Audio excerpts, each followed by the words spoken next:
Thailand நாட்டில் முதன்முதலாக செயற்கை நுண்ணறிவால் செயல்படும் ரோபோ போலீஸ் அறிமுகப்படுத்தப்பட்டு உள்ளது.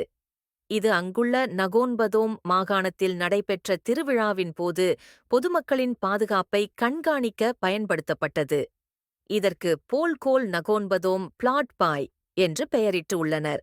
இதற்கு நகோன்பதோம் பாதுகாப்பானது என்று பொருள்.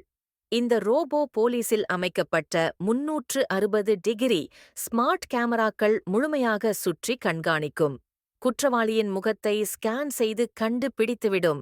மேலும் இந்த ரோபோ போலீஸ் கட்டுப்பாட்டு மையத்துடன் இணைக்கப்பட்டிருக்கும். சிங்கத்தை போட்டோல பாத்திருப்ப, சினிமால பாத்திருப்ப, டிவில பாத்திருப்ப, ஏன் கூண்டுல கூட பாத்திருப்ப.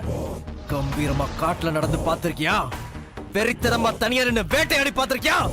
ஓங்கி அடிச்சா 1.5 டன் வெயிட்ரா. பாக்குறியா?